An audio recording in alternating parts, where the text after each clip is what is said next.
picking up exactly where we left off, with the lights being turned off. Now, they had no way to see, except the light jacket from one of the rebels. This was the only way they could see. And honestly, they needed the light, because the zombie, or rather, the mutant horde was coming. They were prepared for them, but Judge Dredd was suspicious. He heard a sound, and this sound made him uncomfortable.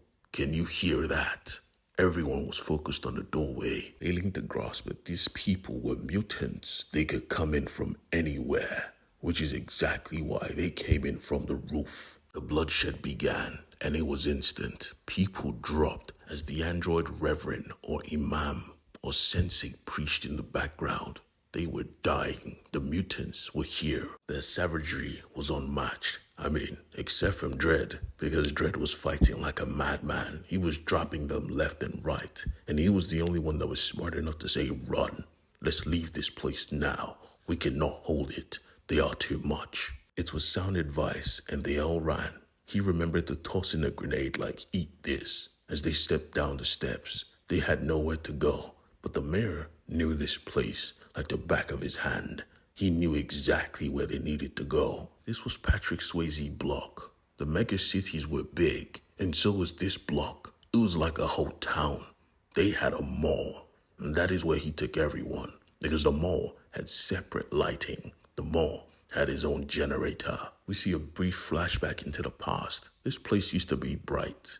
Honestly, the only chaos that came was when the workers who worked in the tunnels came forth. They were radioactive, of course, and that is where we see the mayor for the first time. He wasn't always the mayor. He was just a simple employee until this place went to hell. And now he was the only glue putting them together. He sent his right-hand person to go confirm or call the rest of their alliance. We need hands, and she was going to bring them. Why were they so loyal? Well, we learned that quickly, because when things were still good inside this block, people were shutting down. There was no money because there was no jobs. The only way you could get money was to go to the kidney spot and sell off your kidneys. Their motto was, "God gave you two." It was such a disgusting practice. There was a family plan. You could register your whole bloodline, and they would take kidneys from each and every one of them, every time period. It was disgusting, but you had no choice.